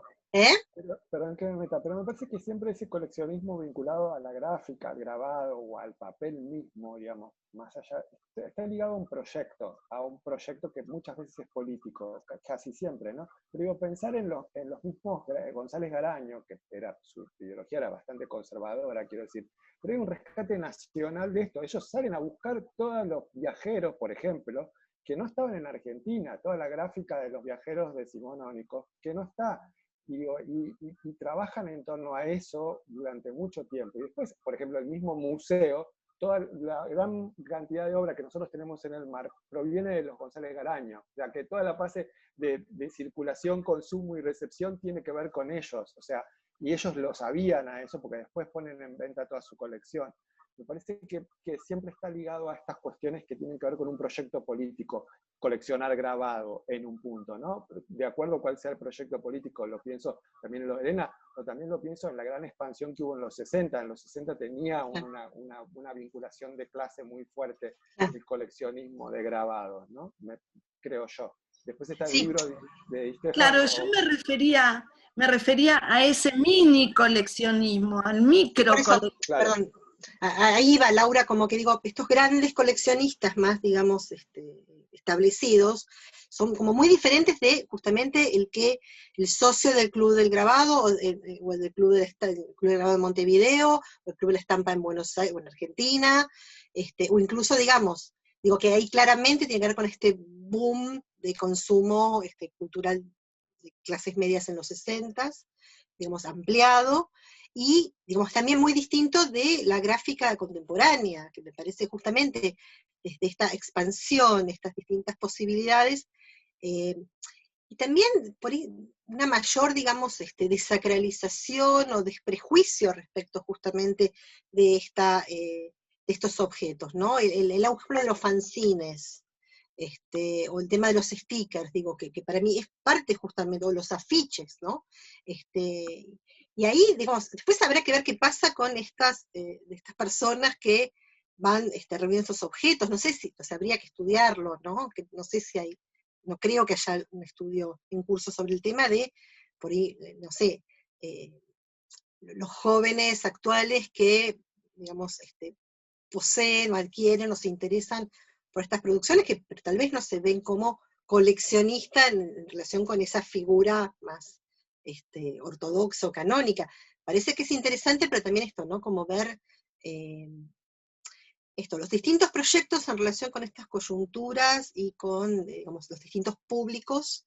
Me parece esto, que la gráfica contemporánea además tiene como circuitos propios y que cada vez creo que se van expandiendo más y se van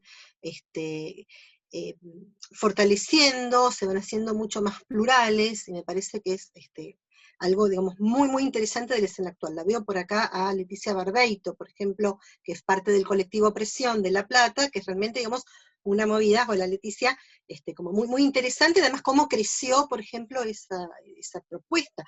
Tal vez habría que preguntarle también a ellos cómo ven sus consumidores o coleccionistas. Pero está buenísima la pregunta porque además da cuenta de, bueno, que todo lo que por suerte hay todavía muchísimo para trabajar, está buenísimo. Solo una cosa que en relación a lo que dice Laura, que siempre se interesa por la relación entre arte e historia, ¿no? En esta separación de los museos.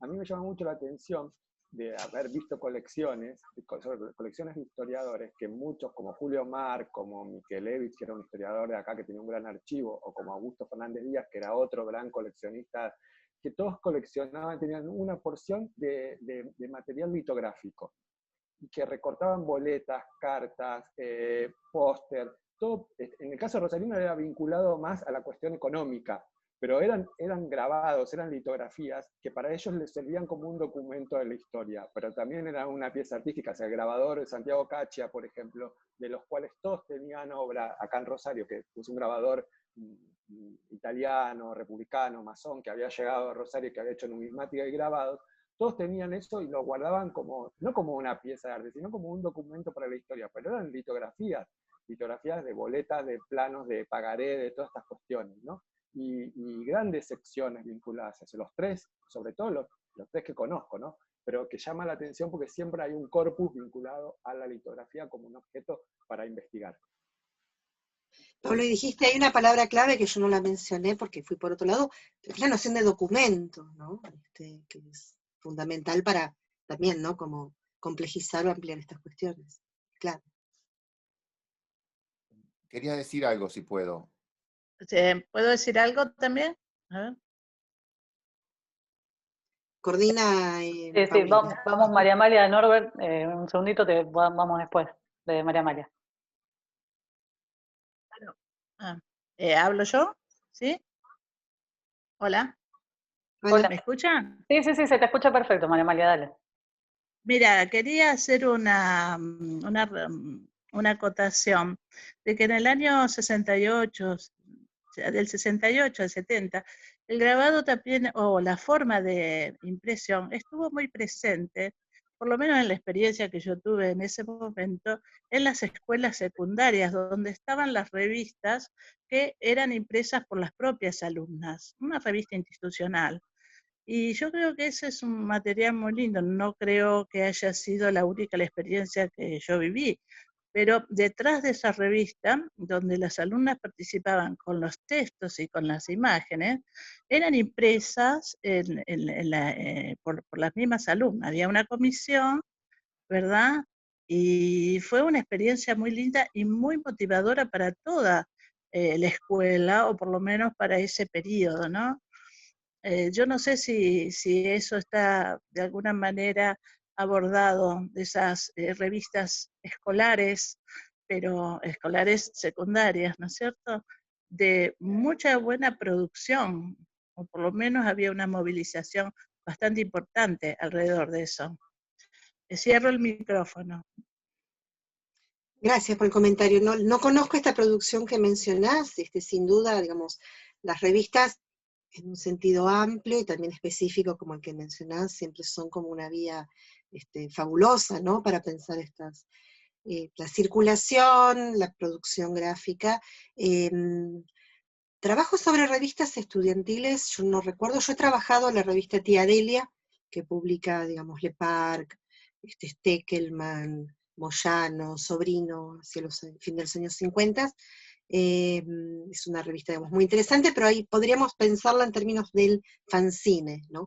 Después las revistas que conozco, más digamos, vinculadas a escuelas, son más institucionales, ¿no? Como eran los Arte y Decoración, vinculada a la escuela FADER, o los anales gráficos, pero creo que es un tema súper interesante y está buenísimo por definir, digamos, un corpus para trabajar y para preguntar, estaría buenísimo, y saber, digamos, en qué repositorios están, para de vuelta, ¿no? Pensar como, bueno, la inscripción institucional, institucional en el sentido que pueda ser material público de consulta pública, que siempre es como lo importante. No sé, claro, no sé si hay algún material que se haya preservado, porque generalmente corría las reglas de esa, no hablo de prestigio o no prestigio, sino como de algo que circula, y bueno, circula y no había, pero era muy interesante por la movilización que hizo o sea, en el ámbito, ¿no? De esos años. Y es que a fines de los 60 estaba todo movilizado, eso es claro, claro, seguramente, sí, sí. Así que bueno, muchas gracias, y gracias por su charla. Gracias. ¿Norberto? Sí, gracias. Mira, quiero articular un poco lo que es la pregunta de Laura, y con respecto a eso sobre el nuevo coleccionismo o los jóvenes que puedan coleccionar. Yo, particularmente, hablando de lo que es Rosario, y de la gente que enarca o cuida o reserva, es muy poca la gente que entiende, es decir, en términos de coleccionismo, como hablaba Pablo, con ese concepto y esa idea.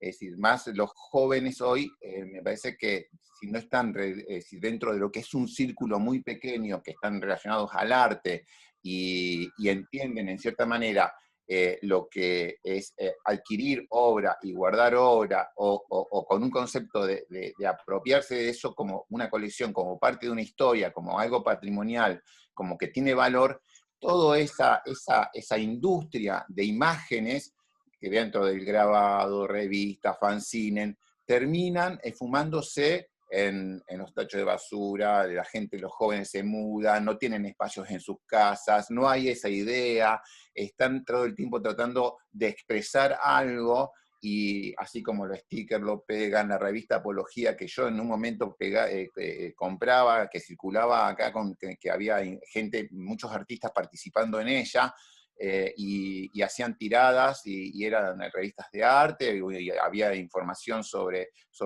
situaciones, digamos, sociales. No se terminan guardando. Es decir, si no hay una política, si no hay una política de concientización, o de guardar, o de algún reservorio, o alguien que se dedique a eso, eso se termina, me parece, perdiendo. Es más, hay gente que ha venido a traerme grabados y no ha venido a retirarlos nunca más. Y uno no sabe qué hacer con todo ese material. Hoy mismo yo tengo un catálogo de... Donarlo. Claro, sí, bueno, pero por ejemplo, yo tengo un catálogo de muestras del Castañino, que no sé cuántos años, que tengo más o menos 25 años, estoy relacionándome con exposiciones, y se lo ofrecí a la biblioteca del Castañino, y me contestaron, bueno, como se levanta la pandemia, qué sé yo, traerlo, vamos a verlo, pero a todo esto tengo una caja que me ocupa un lugar y no sé qué hacer con ella y no puedo sostenerla más. Entonces, así como me ocurre a mí, hay un montón de gente que le debe pasar lo mismo y esas cajas terminan en la basura, porque la gente lo que necesita son espacios. Es decir, habría que reforzar la idea de preservar, de conservar, qué conservar, entrar en un concepto sobre, porque me parece que esa gente, como esos coleccionistas que hablaba Pablo, tenían un concepto, sabían qué es lo que hacían, y eso se ha perdido hoy. Me parece eso, Laura. Contestando a Laura. Entonces, como que habría que mover un poco la historia o trabajar en ciertos conceptos dentro de lo que son, no sé, los museos, las diferentes tipologías de museos, los diferentes, las facultades de arte, las escuelas de bellas artes, los diferentes lugares, para poder mantener es decir, un cuerpo de historia que sea genuino a lo que es nuestra historia. Gracias, nada más.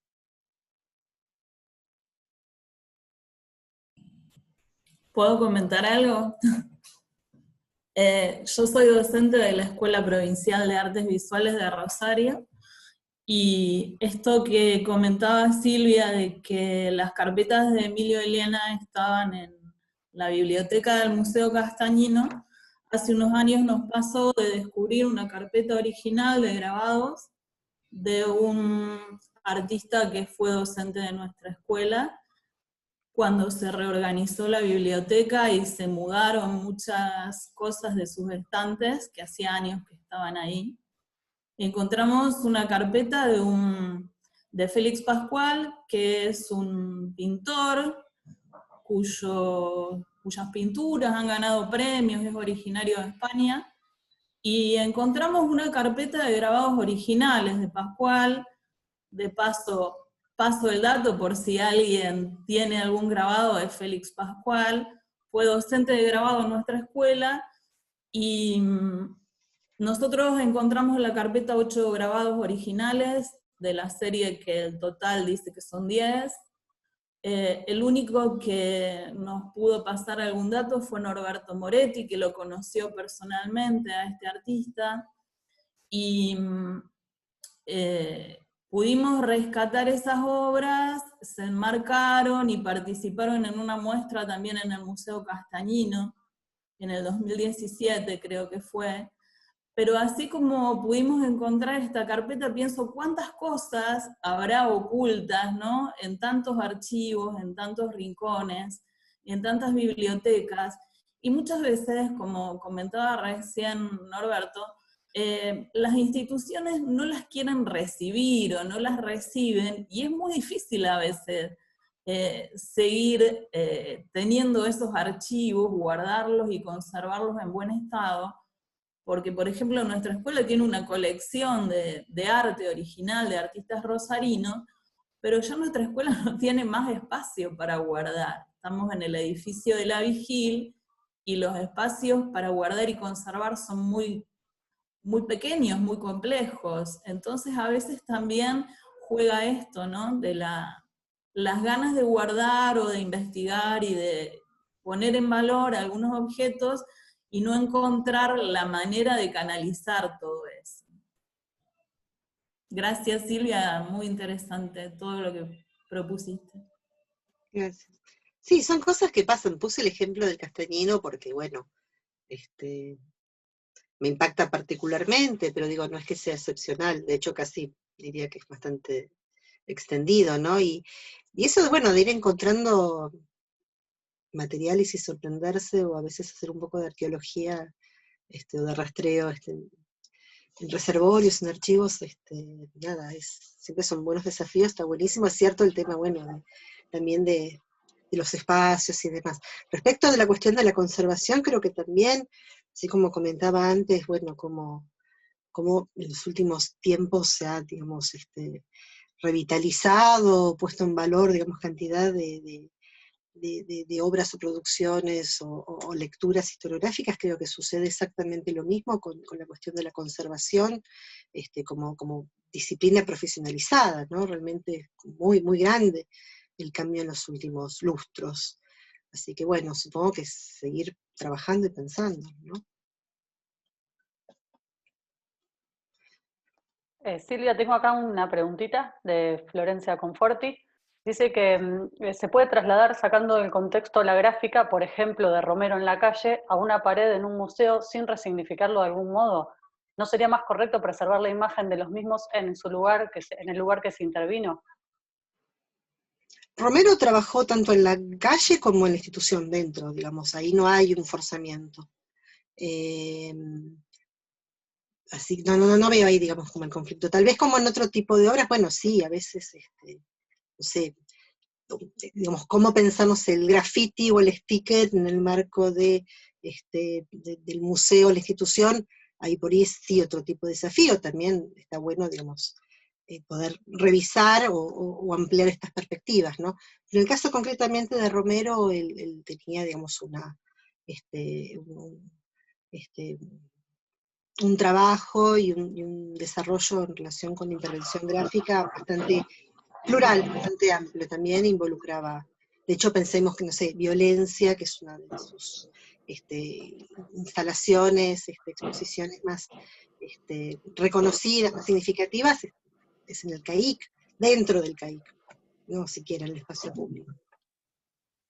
Claro, sí, yo pensaba, hola, Hola. no sé si se me escucha, yo pensaba en el sentido del arte, el artista que plantea su arte en el sector público, dándole un sentido al espectador, cómo se puede, y hablando todo este tema de cómo conservar todo ese arte y los afiches, como estaban nombrando antes, al trasladarlo al museo, con este sentido de poder seguir preservándolo y darle un significado, no sería igual como una, no tanto puse el ejemplo de Romero porque es algo más conocido, pero no sería como una traición a la obra de arte misma, ¿no? O sea, yo pensándolo por ahí habría quizás de preservarlo, tanto el material de la obra, pero también la imagen, ¿no?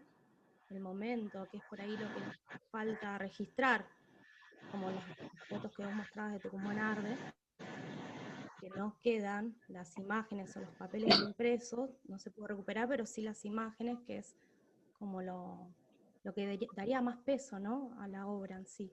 De ese lado lo pensaba.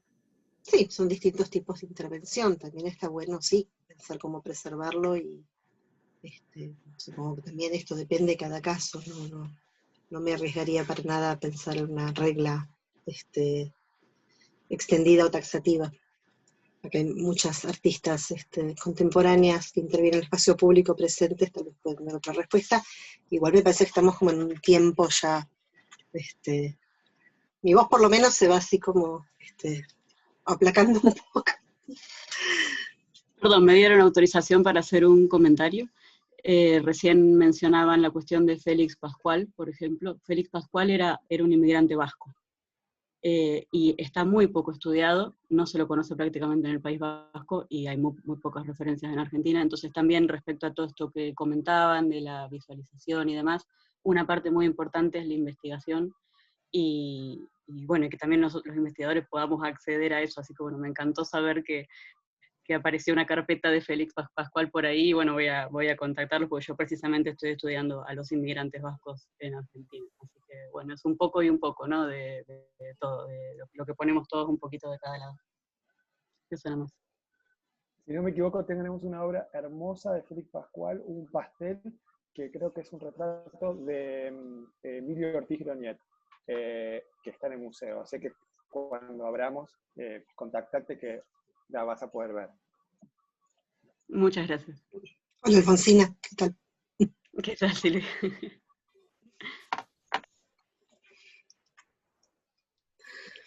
No sé Bueno, quién cerramos, era que estaba... Sí, discúlpame. No sé quién hablaba recién, la obra de Félix Pascual está en la Escuela Provincial de Artes Visuales y estamos rastreando otras obras porque hay un mural de él también en el Normal, y en el Superior de Comercio hay unas pinturas. Estuvimos haciendo un trabajo de investigación durante 2 años, pero también a veces lo que nos encontramos es que en los institutos superiores, por ejemplo los de artística, no tenemos espacios para la investigación. Eso fue un proyecto de la provincia que presentamos, pero a veces también lo que nos traba es eso, no tenemos horas de investigación. Los docentes de superior estamos con todas las horas destinadas a estar frente al aula. Y se complica un poco, pero con gusto nos contactás y conversamos. Muchas gracias. Bueno, me parece que podemos ir cerrando acá para seguir la próxima semana. No sé, Pablo, si querés cerrar vos o Paulina. No, vos y invitamos a la próxima. Dale, bueno, en particular, bueno, muchas gracias por la atención, por la paciencia de llegar hasta acá y sobre todo, bueno, gracias por bancar esos problemas técnicos. Hoy fue un día complicado. La verdad que, bueno, les agradezco mucho, un gustazo estar acá y nos encontramos la próxima semana a las 18 horas con la presentación de Alicia Mejías y Laura Malosetti Costa. Alicia va a presentar un poco justamente este conjunto de prensa satírica con imágenes litográficas de Rosario del siglo XIX. Laura Malosetti va a hablar de justamente la gráfica política, la litografía del siglo XIX, haciendo especial foco en el caso de Sojo, del Quijote, y bueno, de esos casos de imágenes críticas, políticas, fabulosas, de los últimos tramos del siglo XIX. Recuerden que para todas las próximas clases, el próximo miércoles y el siguiente, tienen que inscribirse a través del link, y ya las últimas 2 actividades, la mesa redonda, la presentación del catálogo, van a ser abiertas. Así que bueno, nos estamos viendo la próxima semana, y muchas gracias a todos, que tengan buena semana.